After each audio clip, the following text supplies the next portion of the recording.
Bomberman is quite literally da bomb. You're welcome, Leo. He's one of those characters that belongs in the pantheon of gaming's greatest mascots, alongside Mario and Sonic. Despite his namesake, he's quite the versatile character, having his hand in kart racing, puzzles, RPGs, platformers, crossovers, and gritty reboots, but we don't talk about that one. While not all of us may have taken off for him, there's one thing we all know. He's a bomb-dropping multiplayer party machine. Known for expanding the multiplayer brawling beyond 4 players, there's little that needed to change for Bomberman to stay fun. Then came Saturn Bomberman.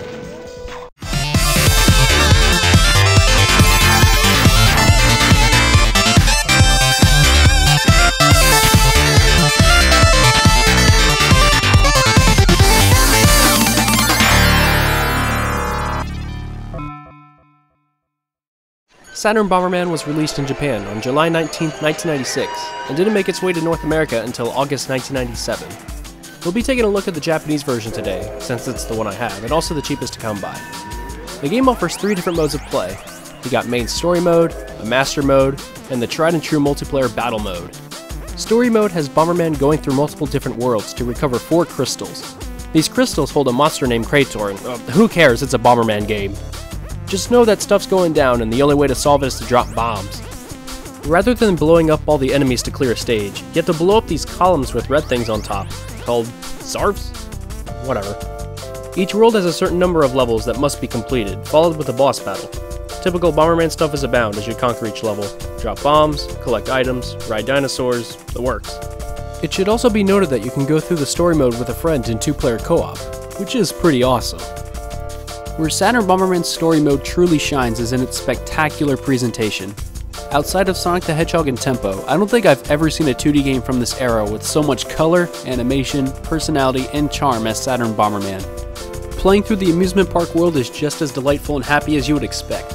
There's trains, Ferris wheels, and even a whole half the world dedicated to a haunted house theme. You go on pirate ships with cannons that ignite from your bombs. Cannonballs shoot out and hit little sea monsters. They serve absolutely no purpose except to give you a few extra points. But it's stuff like this that makes Saturn Bomberman single player so cool. The variety of enemies is also pretty staggering. The game will constantly throw new enemies at you, even in the same world, keeping you on your toes at all times. Even they have nice subtle touches. Walking cucumbers will have their hat blown off and turn into items. Alligator pirates will freak out when they see a bomb. Little slimes will straight up extinguish bombs if they see one, and the giant dung beetles will throw the bombs away to keep them from exploding. Each enemy acts very differently from one another, with different movement patterns and walking speeds, to keep the game challenging and fun. All of these combined with the fun, addicting gameplay that you expect from a Bomberman game makes Saturn Bomberman single player an absolute delight to play. And the single player modes don't stop there.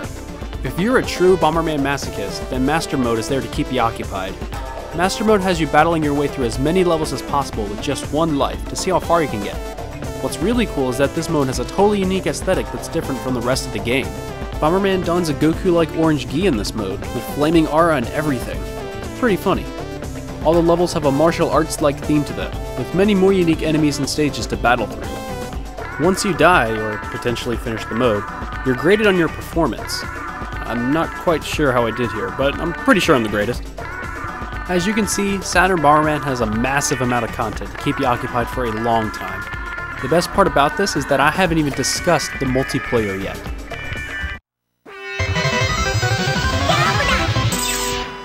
This is where the real magic happens in Saturn Bomberman. Battle mode has you blowing up all your friends to become the last man standing.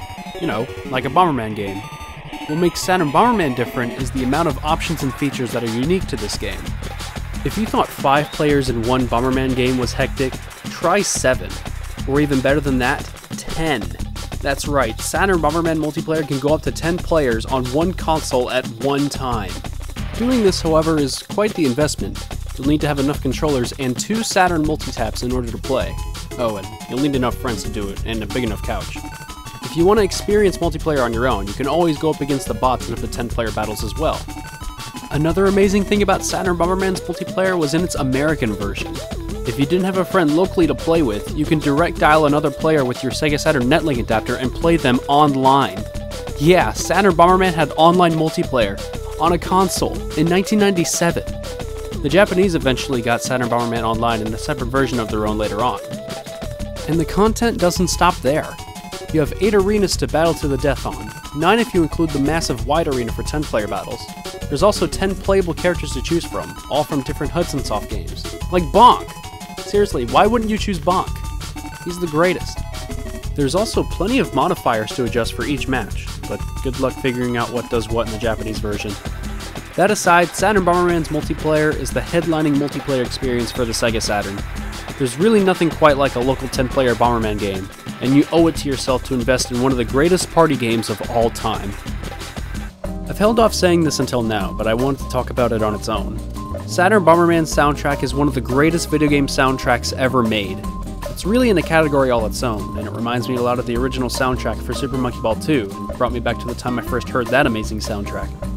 The music was composed by Jun Chikuma, who was responsible for the music for many other NES games, from the original Bomberman, Adventure Island, and Phazanadu. She stayed with Hudson Soft to compose for the Bomberman series until 1998. She has the entire soundtrack uploaded to her SoundCloud page, and I absolutely plead with you to go check it out. It was truly ahead of its time.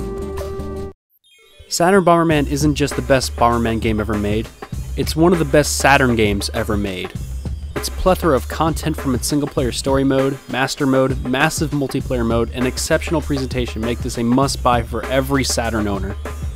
Like most Sega Saturn games, it's usually easier to come by the Japanese version for about $20 to $30, with American copies going over $60 to $80. There's a hefty amount of Japanese text in the game if you plan on getting the Japanese version, but it can be easily navigated. I really can't recommend Saturn Bomberman highly enough. By all means, go out and buy a Saturn now for this game. You will never regret it.